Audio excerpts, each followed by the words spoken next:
This week on Q&A, journalist and author Douglas Wissing discusses his latest book, Funding the Enemy: How U.S. Taxpayers Bankroll the Taliban.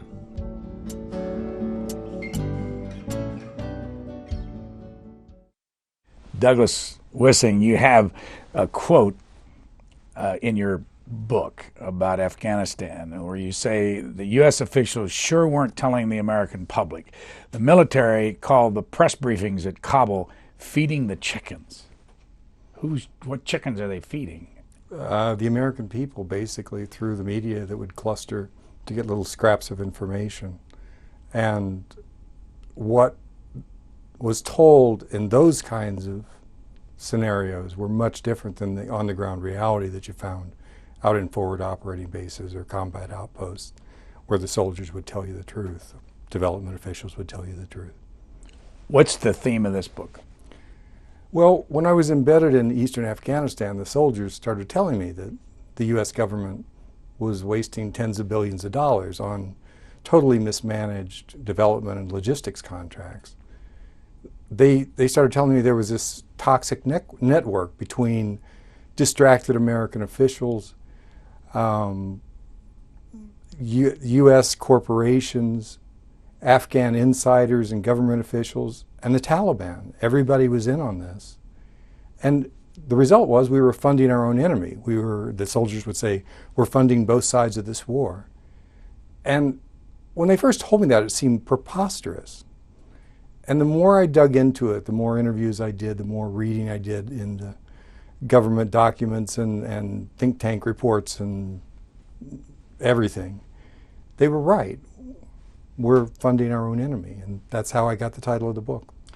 How did you get into this in the first place? I had seen an article about a type of Army team called an agribusiness development team, National Guard agribusiness development team. And the article I saw was by about a Texas National Guard agribusiness development team in an eastern Afghanistan province called Ghazni. And they were talking about the Texans going out there and starting a wheat seed farm at 11,000 feet. And I've done a lot of work in Tibet. I know a fair amount about what grows at various altitudes, and I've seen a lot of failed development projects all over the third world. And I was standing on a corner looking at this article thinking, well, that won't work. And I thought that was odd, and I tore the article out. I was actually in Mexico, and I tore the article out and stuffed it in my briefcase. And I noticed in the article there was a team from the Indiana National Guard that was also going out. And I live in Indiana, and a month later found this clipping at the bottom of my briefcase. And I had a couple of minutes. I thought, oh, I'll make a few phone calls, see if I can find out about this team. And I tracked them down at a camp, Camp Atterbury, outside of Columbus, that you may be familiar with. Columbus, Indiana. Columbus, Indiana. And I talked to a sergeant, and the sergeant said, well, if you want to talk to them, you got to come this afternoon or tomorrow morning. They're leaving for Afghanistan. And I had a few moments the next day. It's about an hour from my house. I drove over there thinking, oh, this will be another group of people that don't really know what they're doing, that are going to go out and do something that won't do any good. And I went out there and met with the command team. I thought I was going to be talking to people as they were packing stuff up, but the command team sat down with me, a relatively small group, about 65 soldiers. And I learned that they were much different than what I anticipated. They had had a lot of cultural training at Indiana University, which is really famous for Central Asian studies. They spoke a little bit of Pashto. They had had Afghan appropriate agricultural training at Purdue University.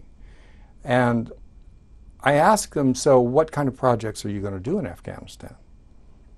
And they looked at me and they said, we don't know yet. We're going to ask the Afghans. And they had me. I just said, well, I'd be interested in embedding with you. And 6 weeks later, I was out there in my 50 pounds of body armor that I had gotten on bulletproof.com, and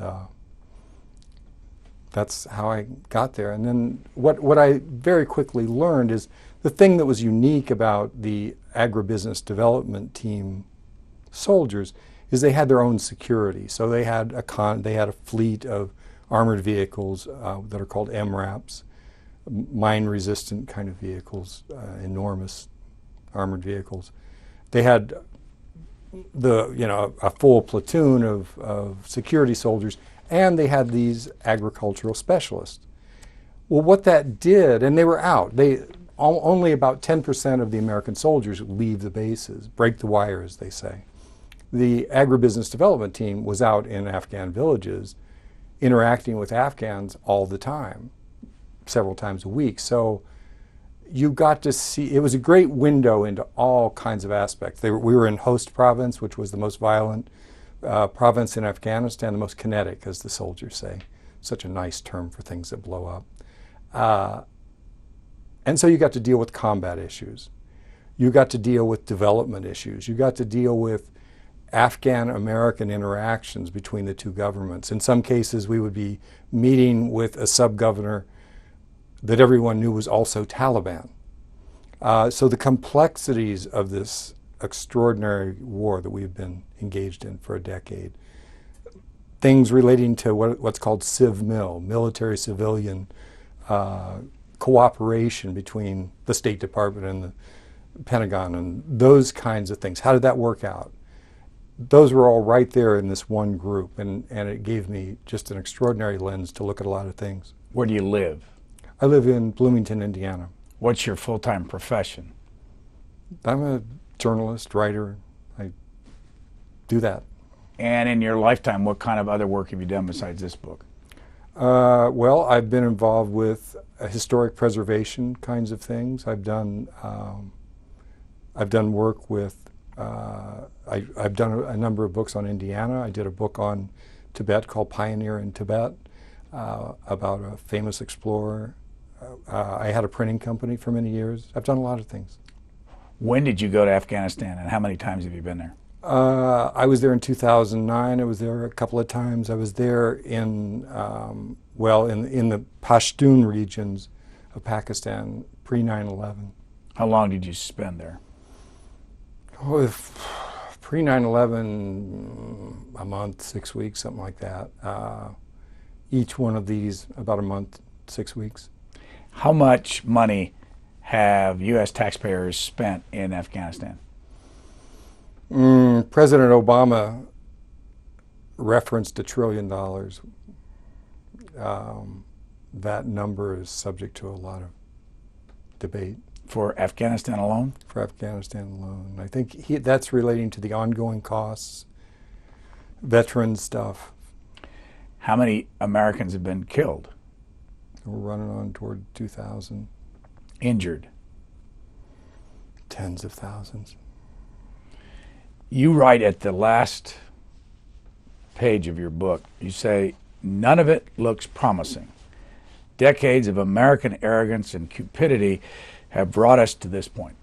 Explain. Well, there's this toxic system that's now really embedded, really deeply entrenched. There's a lot of beneficiaries. And to start breaking that apart, we have a almost wholly corrupt government that we're supporting, the Karzai government. They have gotten very facile at manipulating us. A UN analyst said something like, we are embarrassing ourselves because we can't seem to ever get a handle on that. We seem to need them more than they need us.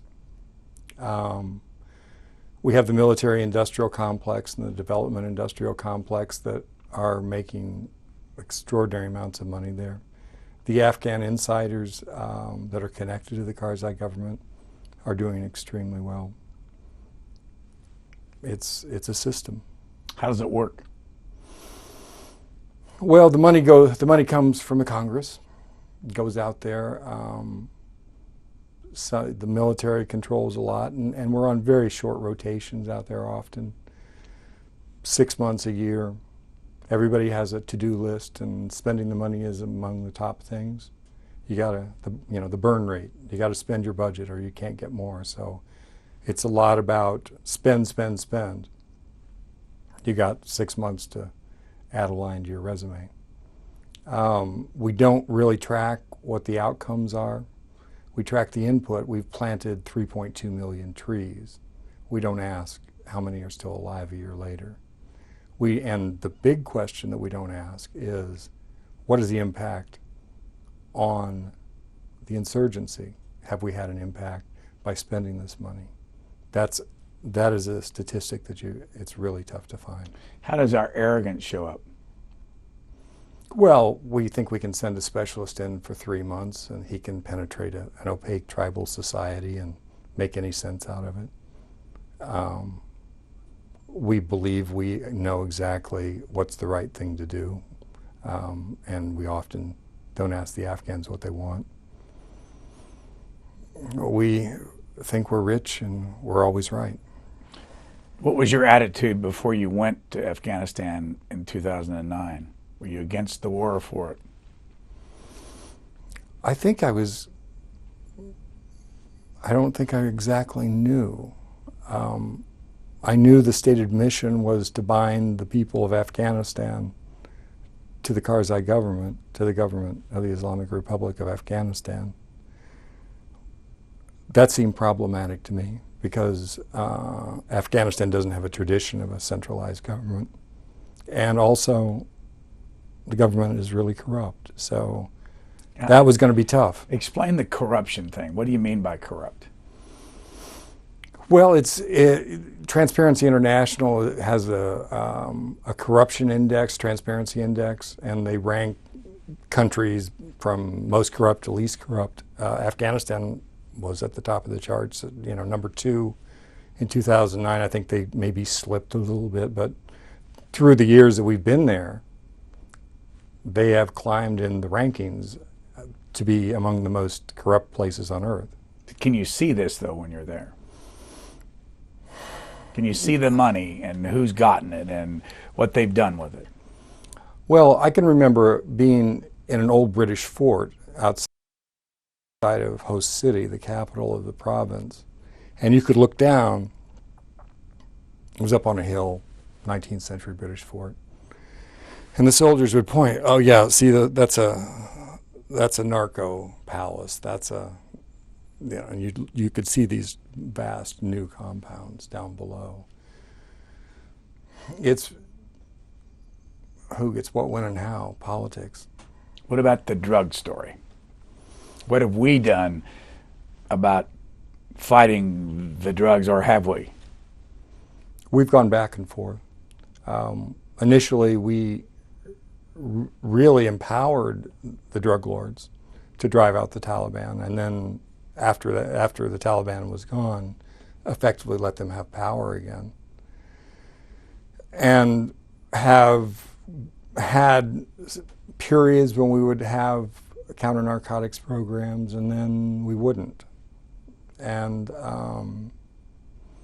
there'd be arguments within the military and the administration about whether we would do something or not do something. We would have grotesquely wasteful alternative lifestyle kinds of projects where we would spend tens of millions of dollars that would be completely ineffective in terms of counter-narcotics.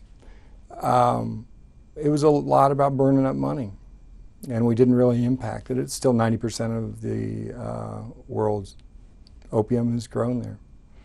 Do the people that live there use the opium? Not very much. It's more in Iran, but not that much there. Are troops caught up in using drugs? I didn't see any.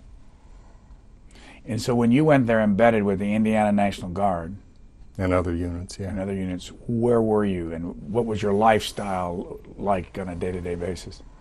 I was in forward operating bases in Host Province, Ghazni Province, Parwan Province, Logman Province. They're like Fort Apaches. You're in the middle of Taliban country. They're subject to rocket attacks. Forward operating base Salerno, that's on outside of Host City, had so many rocket attacks that it was called Rocket City. You could get baseball caps that had Rocket City emblazoned on it. What did the American military personnel think of this war? Soldiers would say, "Live in the dream, sir." It was what they wanted to do. Going out on the combat outposts where they were attacked all the time. What was your reaction when you heard this alleged charge that one man over there had killed 17 people, one American. Well, when I heard about the alleged incident, I thought it would be a guy who had had multiple deployments. I thought it would be a guy that had IEDs, mild brain traumas. I thought it would be a guy who probably had been in troops in combat, a TIC. He would have lost somebody close to him.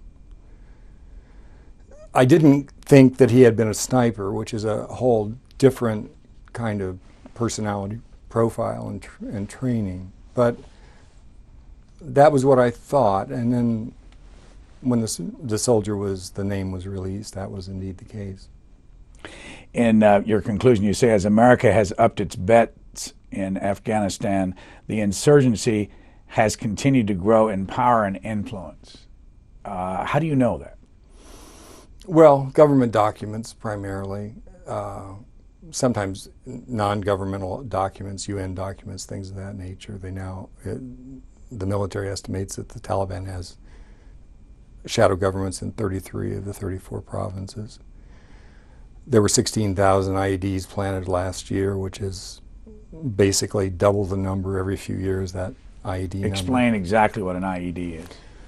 An IED is a buried bomb, is a mine often made of homemade explosives, fertilizer most commonly. Very inexpensive, $30 an IED. What kind of damage does it do, and is it explode on impact? Different ways. They're often buried, and sometimes now they use pressure plates. They used to use cell phones, but we had ways of blocking that. Triggers, I mean, very simple kinds of things. Two pieces of metal or two pieces of wood that come together and create a contact point. They can blow up a 37,000-pound armored vehicle. They're immense now. Did you ride the MRAPs, and what is an MRAP? Mine-resistant, ambush-protected.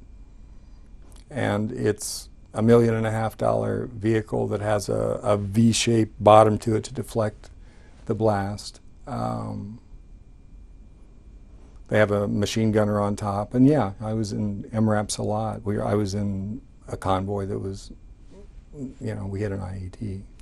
Your vehicle hit an IED, or the convoy? No, the one at the front. Anybody hurt? Not in that particular instance, but in other ones. Have these MRAPs made a difference? They have saved a lot of legs, a lot of lives, where we lost a lot in Humvees. What they can't protect is from the pressure wave that comes from the blast. So you get lots and lots of these mild brain traumas. That's the tidal wave that's threatening to overwhelm the VA system. In your book, every chapter ends with a scene. Mm-hmm. Explain that technique. Well, there is a technique of telling a big story with a small one. And so the scenes are a way to bring Afghanistan to the reader, to explain to them exactly what it feels like. What do you really encounter? There is the nice story from the podium in Washington. This is what it's like on the ground in Afghanistan. There is one scene in there, and we're jumping to the end, but as you leave the country, the story of going to the airport, the story of the money and all that. Tell that story. Well, going to the airport is not that tough typically, but if you're in Kabul and you have to get out of the country, it's pretty complicated because, one, kidnapping is endemic, and as a journalist, you can get kidnapped. So first you have to get a really trustworthy driver, and then he kind of makes a sprint out of your guest house, which is a little fort, effectively, with guards. And you make a run up the street that's called Ambush Alley because there's so many attacks on the thing. And you finally get to the airport. You avoid eye contact as you're passing pickups full of Afghan men. Why do you avoid eye contact? You're just trying to get there. You don't want to attract any more attention than you can. You get to the airport, and there's just concentric rings of security. You go through full body searches. You go through, a dog comes up and sniffs you everywhere. And then you finally get up to the point where they start going through your baggage. And it goes very, very slow until my Afghan driver was great. And he said, give him $5. And, then we're done with security checks on your bags once the $5 slides over. And then it's baksheesh. You ask about corruption. Everybody needs money to do anything, to get your kid in school, to get a driver's license, to start a business, to, do anything. What's baksheesh, by the way? Baksheesh is a bribe or a sweetener. It's a sweetener. Some people say, it's like a tip, but the tips get pretty big. So there's just porters. Each porter has to have baksheesh, and it's a couple of bucks. It's a lot of money in Afghanistan. People make $400 a year. And you finally get there, and there's just more security, more checks, confiscations, and there's giant throngs of Pashtuns who are all trying to get on the last flights leaving. And it's like a black and white movie sometimes. How many different payoffs did you have to make before you got into the seat on the airplane? 7, if I'm remembering right. How much money total? Oh, it's not a vast amount of money total, maybe $20 or something. And how many searches did you have before you sat in your seat? 5, as I recall. And then once you were in your seat, somebody came up to you and said, I want to see your boarding pass, and it was handwritten. Yeah. And what was that all about? Well, you finally go through this throng, and I was lucky because there's this horde of pretty burly Afghan guys, Pashtuns, and to get a boarding pass was just a giant throng. And I buddied up with a couple of fellows from host province who then kind of told their friends that they needed to stop pushing me around. And so I got a boarding pass, but it's just handwritten. And so when I finally got my seat, it wasn't over. I could look out and I could see there was this giant line of people out there. There were more people than seats. And I predicted that sooner or later the steward was going to be coming down the aisle trying to find somebody to throw off the flight. And I'm figuring my handwritten boarding pass wasn't going to be good. So I just kind of got stolid. And eventually we did take off. It seemed to take forever. The 2 camps that you write about, the CT camp and the coin camp, what does CT mean and what does coin mean? Well, there's been an argument going on in Washington between the counterterrorism people. Vice President Biden is often considered the most vocal advocate of that group, and the counterinsurgency group, General Petraeus, General McChrystal's group. And the reality is those lines are very blurred. There's lots of counterterrorism, would be like our special ops teams, the hunter-killer teams, the drones. That's counterterrorism. Involved in the counterinsurgency program. But nonetheless, they argue. The reality is we funded them both pretty well. What's dominating now? Seems like we're definitely tilting toward counterterrorism. I think the counterinsurgency, which would include the nation-building stuff, the winning hearts and minds. The military has an acronym naturally, being the military, called WHAM, winning hearts and minds, and they talk about making WHAM stops to go buy stuff, or WHAM stops to talk to a group about building a well, digging a well, building a school. That seems to be declining pretty rapidly. So if you live in the United States and you've been kind of paying attention to this story in the news media, what is it that people here, living here, who have not been there, don't see that you've seen? And what would the reaction be of the general populace here if they saw it up close? Well, I suppose there's a lot of things. Like, people wouldn't expect to find a Pizza Hut or an espresso bar on a frontline combat base. Yet those are pretty common. Bagram Air Base, our largest air base, has got a strip mall where you can buy all kinds of things.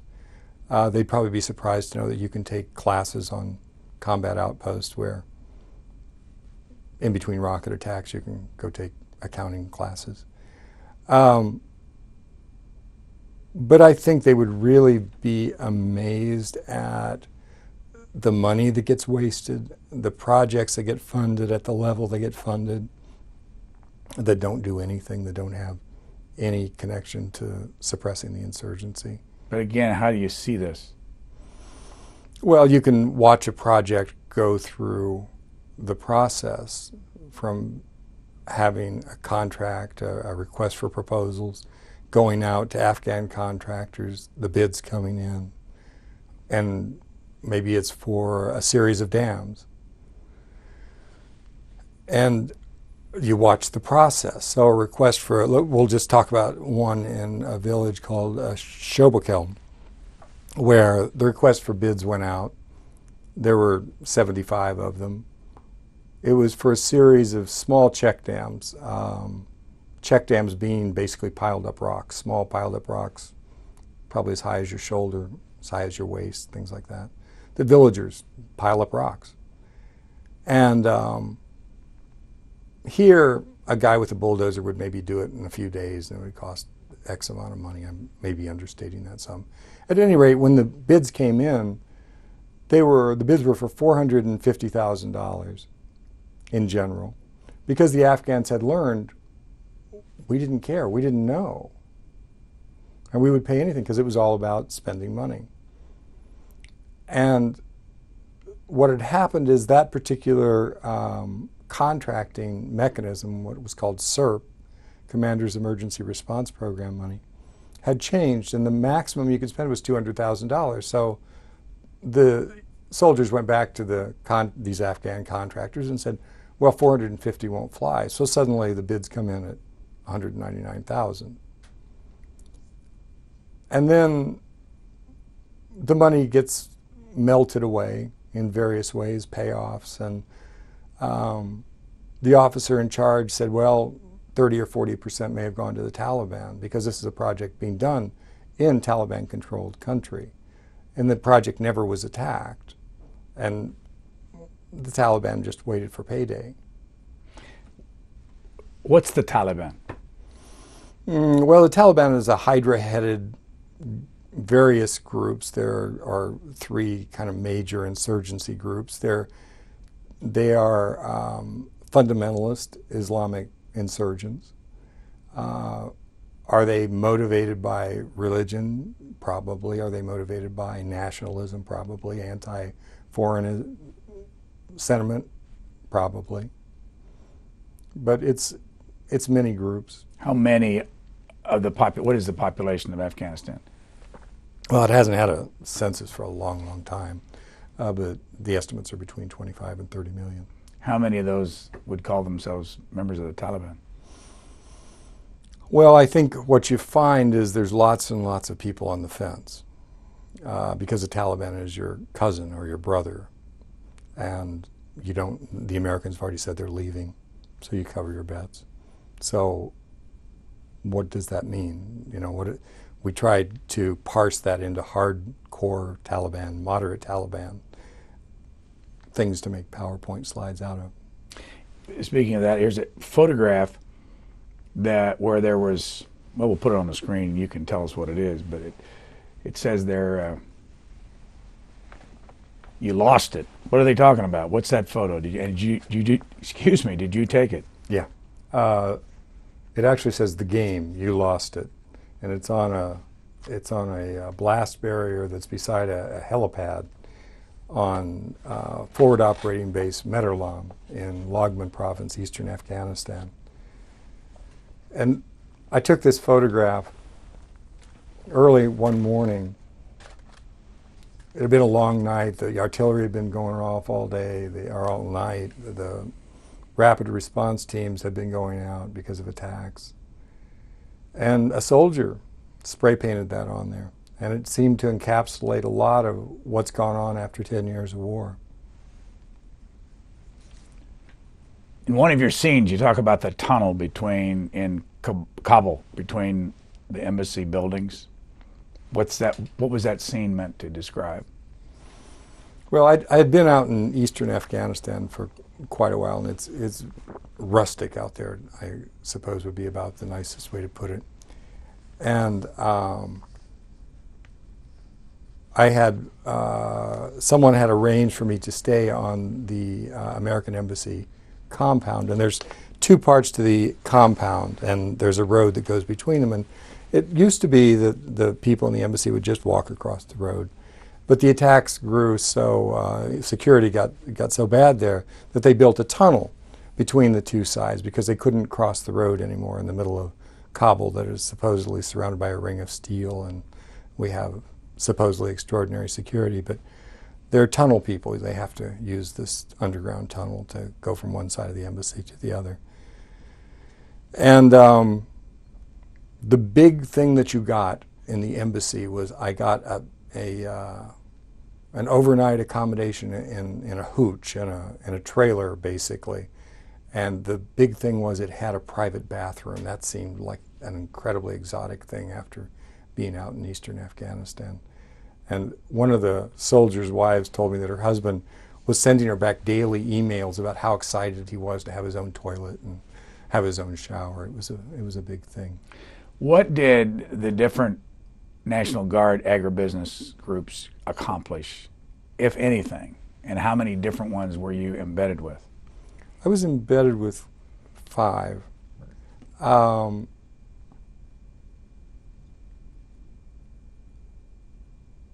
They were each one is very different. Everything is very personality driven, whether it's these National Guard agribusiness development teams, whether it is what are called provincial reconstruction teams that are military civilian organizations that have the same kind of setup. They have their own security. USAID.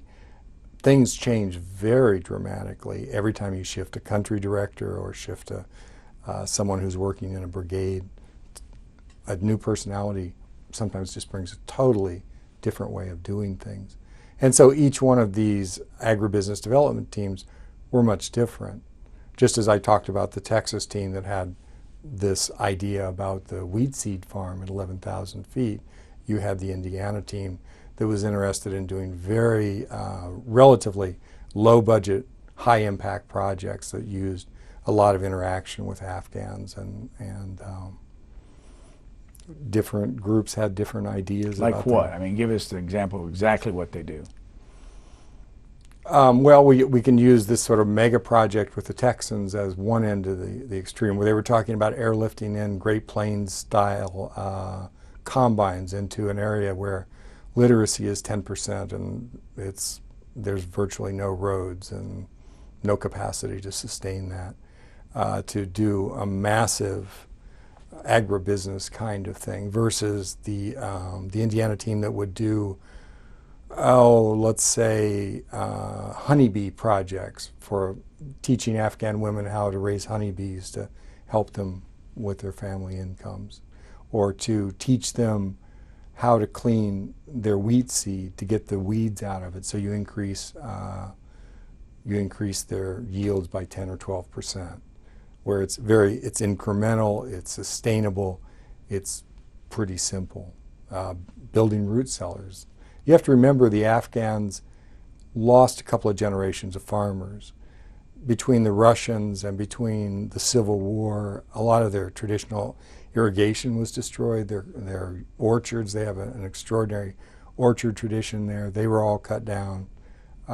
Grapes, all that stuff was really destroyed. And the knowledge, that was lost. We've got a picture from your book of some farmers. Where's this? This would be Host Province in a district called Bak. And this is your typical Afghan farm scene. People working the soil with implements like that. They might have a donkey sometimes. There are a few tractors around. And we would fly in a combine. Yeah. Yeah, it did. As it turns out, the Texans didn't do that project. They realized it didn't work out for a whole bunch of reasons, including the fact that we didn't understand that it was actually vast communal grazing land for Hazara people up there. But we did figure that out, and so that wheat seed farm didn't happen.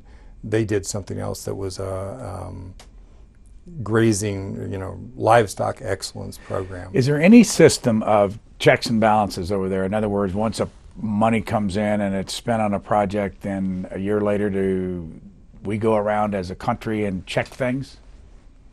See if they're still operating, see if schools are still being built, being used? No, I had an experience where, again in host province, the team, the agribusiness development team, had veterinarian experts with them. And what they were expecting to do, USAID had come in a couple of years before and had built a series of veterinary clinics around the province. And so when the agribusiness team arrived, they said, well, where are those clinics? Because then we're going to work out of those to work with Afghan farmers to improve livestock. And USAID didn't know. They had lost the location of where they were. And the man that was in charge of that project was a captain named Bob Klein. Bob Klein was an assistant prosecutor in his civilian work. He was a pretty hard-nosed prosecutor. He worked with murder cases. He was used to making things happen. He was used to getting things done. He kept after USAID. It took a month. Finally, USAID admitted that they had lost the electronic files. They only had them in a hard copy, and they were going to have to dig. And they finally came up with the locations of these veterinarian clinics after a month or so. And so the team, as they started working their way around the province, began to track these down. They found virtually every single one had been abandoned, had been vandalized. In one case, the entire building was gone. Does Congress see this? It's in the documents. How do you get the information? How much of these documents have you spent time reading? A year and a half. Where do you get them? They're online. They're, the joy of Google. What grade would you give the media in its coverage of Afghanistan? A C. Why a C and not an A or not an F? A C, because they have continued to cover it, and there have been journalists who have done a good job of working through various parts of it in various ways. A C because a lot of times it's just retyping the press release from the military or the embassy without digging to find out, is this been sustained? Is this, they'll repeat the happy story. But from your experience, when you're back here in this country and you listen to the announcements coming out of the government, what tells you that you're not getting the full story? What should you look for? What in the language? Well, when it focuses on what I call a happy story, the village gets a well. Oh, look, the people have water now. Well, let's use the well as an example. We've drilled tens of thousands of wells, totally uncoordinated well drilling, tube well drilling all over Afghanistan. What could be nicer? We drilled them, the military, the U.S. government drilled them, the military drilled them. Non-governmental organizations, the UN, everybody drilled them, because what could be nicer? Give a village a well. But what we didn't figure out was we were lowering the water table, and we were effectively rendering land all over Afghanistan that had been arable, that had been used, unusable, because we lowered the water table. The U.S. Geological Survey did they did an aging project to figure out what was the age of the aquifer and the water that we were pumping out for Kabul. And they discovered the water was 20,000 years old. We were effectively mining the water.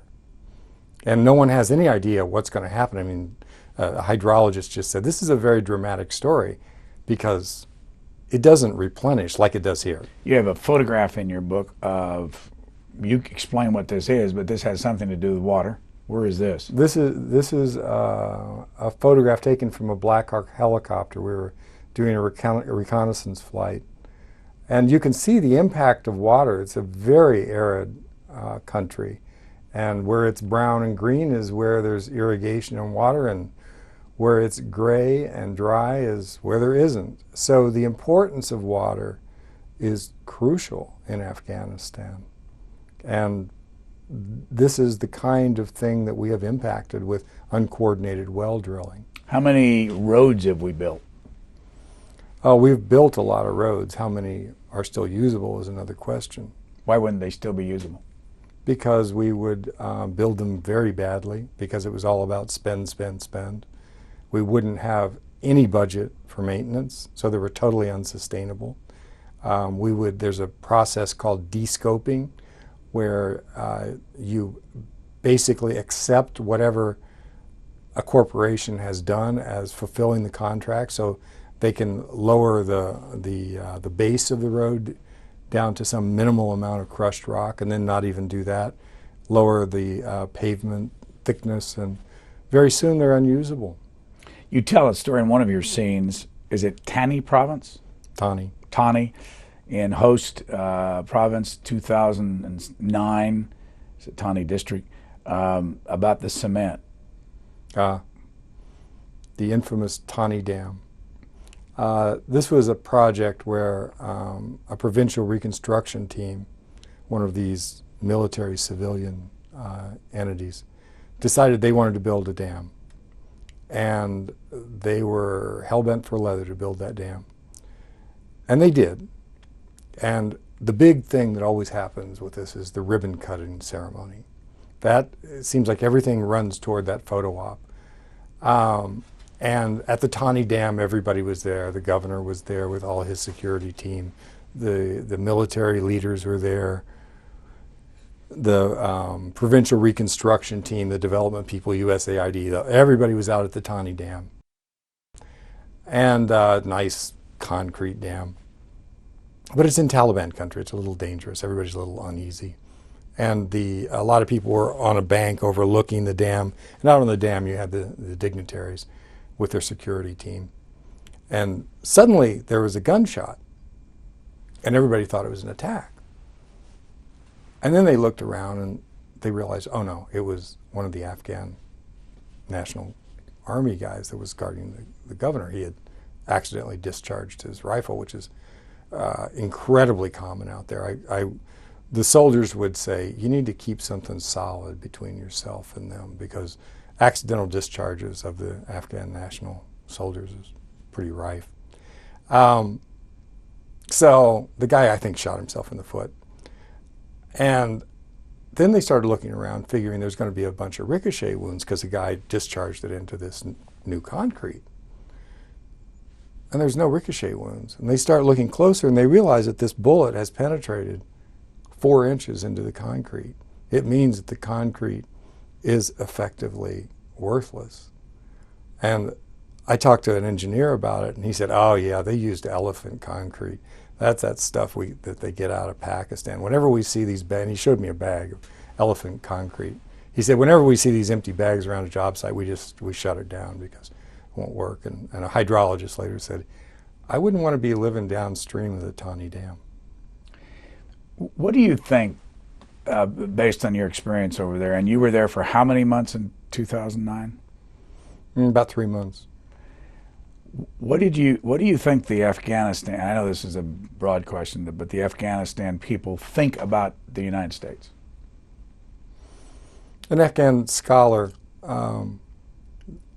just sent me an email, and he just said the Afghan people are tired of being lied to, and they're tired of the foreigners claiming they're going to do something nice for them, but really just enriching themselves.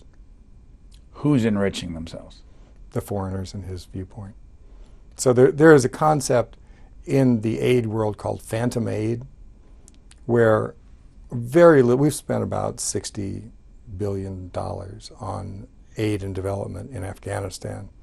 And the estimate is only about 10% of that ever got to the Afghan people. Where'd it go? Well, phantom aid relates to these contracts going to large development corporations. American? American, some international. Who forms these corporations? Often former USAID officials. And what is USAID? Now it's part of the State Department. It's our arm to distribute foreign aid. So people go to work at the USAID and then come out, form companies, get the grants to do what? To help stand up Afghan ministries, to mentor them, to organize land title,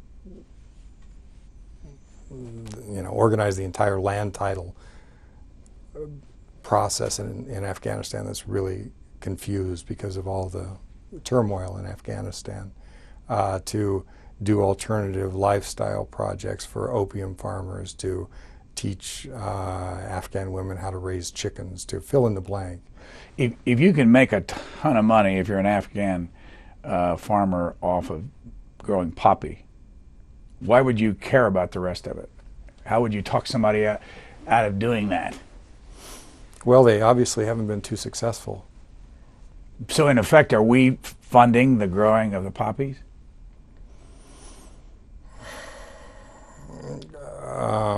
Indirectly, I think you could make that case. If someone was you met over there who thinks that what we're doing over there is terrific, who would that be? Who genuinely believed in what we're doing, and what would they say? What would be the reverse of what you're saying? We're making progress. Progress the momentum toward what? Is shifting. Toward what? Well, they don't even use the term winning anymore. They say succeeding. What's a succession? Well, not succession. What is succeeding in this case? Excellent question, Brian. You don't know, or we don't know, or no one defines it? Does anybody define what succeeding is? It gets pretty hazy pretty fast.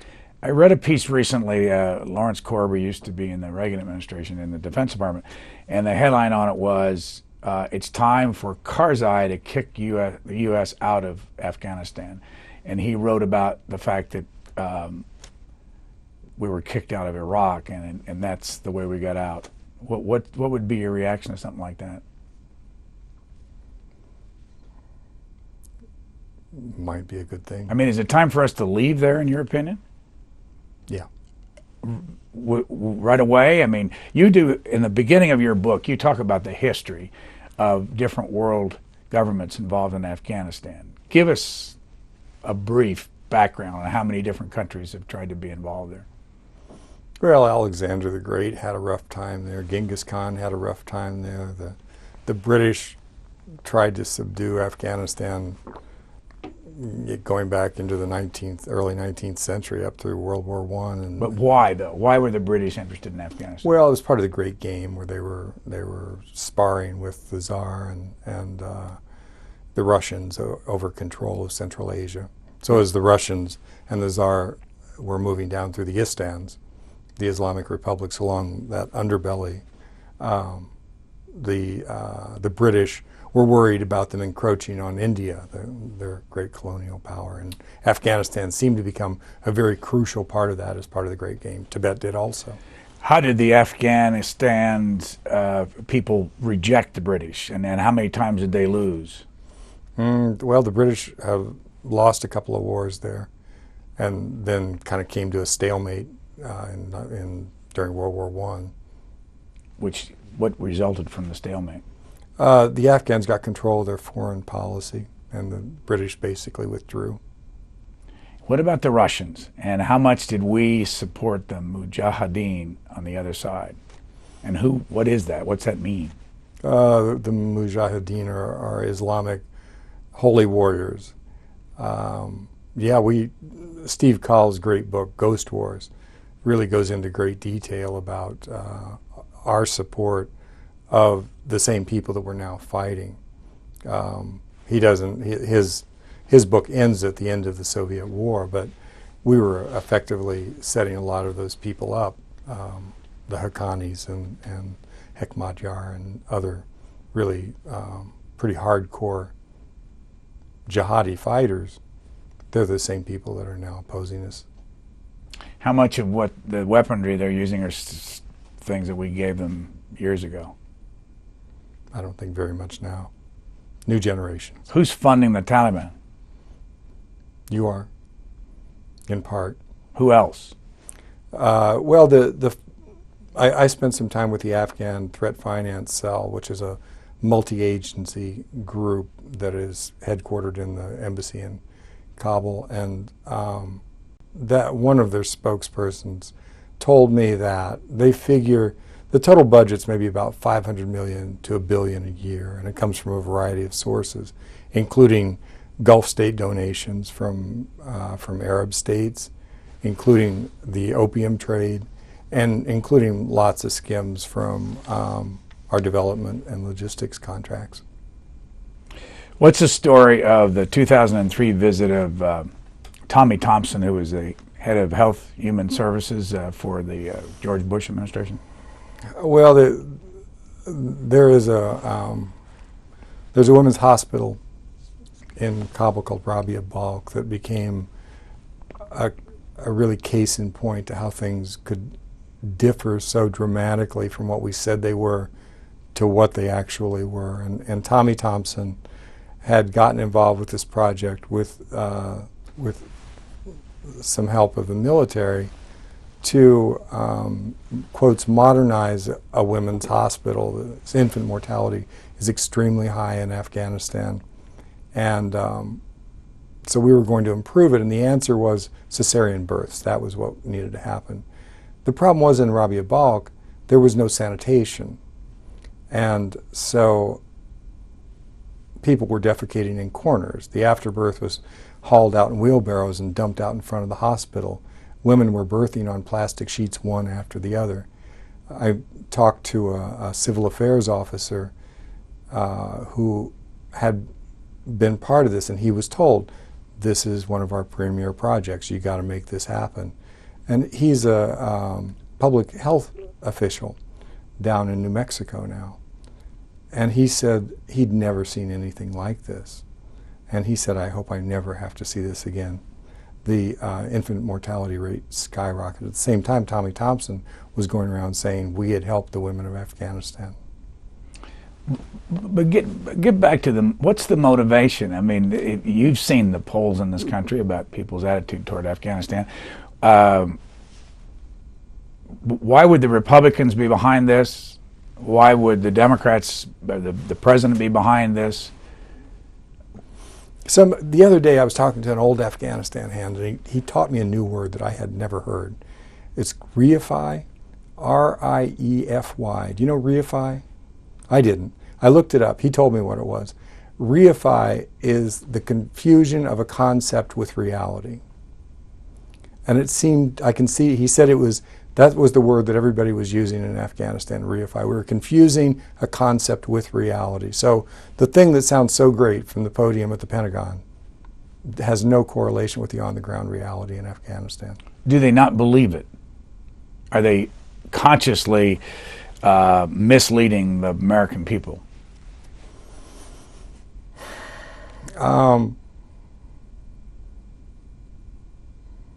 We're in an election cycle.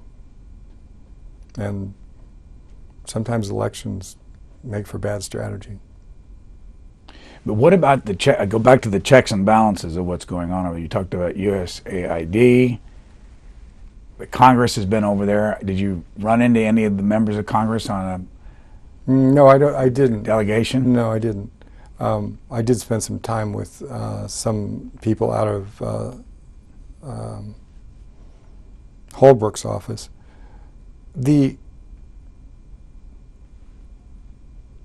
We're missing parts. We would send money out, but we wouldn't send people to oversee it. The USAID was given an enormous amount of money, but they had virtually no staff people to oversee it. So, for instance, at one point, each USAID staffer was overseeing $27.5 million worth of contracts, where globally, the average USAID staffer was overseeing 1.2 million, 27.5 million, 1.2 million.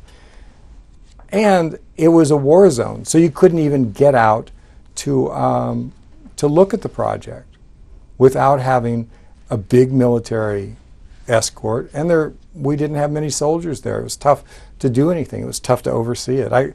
I was in one meeting where the brigade commander, an incredibly effective guy named Colonel Mike Howard, this is not long after President Obama took office, and the State Department was out there saying, okay, we're going to give you a whole bunch of development money. You know, it's counterinsurgency. We're going to do this. Win their hearts and minds. Nation build. And Colonel Howard said, don't send me any more money. Send me contract officers that can oversee this stuff. I need people. I don't need more money. So people know on the ground. Some time ago, Greg Morton sat in your chair there, and we talked about 3 cups of tea and other things. And then all of a sudden, the stories came out that he was misusing the money, and we have not heard from him since. Do you know him? Do you know what his impact was over there? And what did you think of that whole story? People get incredibly emotional about that story. We want hope. I actually saw Greg speak just a few weeks before the story broke about the scandal. And it was an absolute overflow crowd of people that were so passionate and enthusiastic. And of course the military really embraced Greg. There were lots of military there, escorts, and I believe Admiral Mullen had a video introduction of him before he spoke. And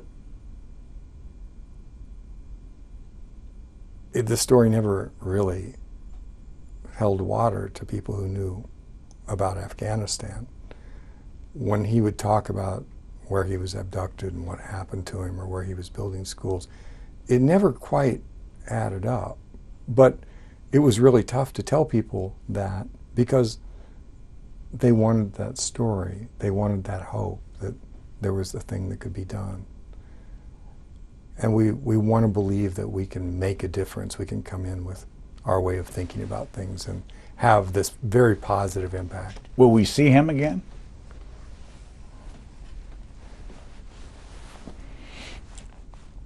Had any reaction at all from your early days of having this book from the government? No, but I have heard from a number of the soldiers and the people that I was out with, some of the consultants that were involved with it. And they're very, very positive and very enthusiastic about it, which is very nice. They feel like I told the truth. You still live in Bloomington, Indiana? I still live in Bloomington, Indiana. Where'd you go to college? Indiana University. What'd you study? History, political science. Do you have a family? I do. How big? I have 2 sons, 2 grown sons. I have 3 grandchildren. The name of the book is Funding the Enemy, subtitle, How U.S. Taxpayers Bankroll the Taliban. And our guest has been Douglas A. Wissing. Thank you very much. Thank you.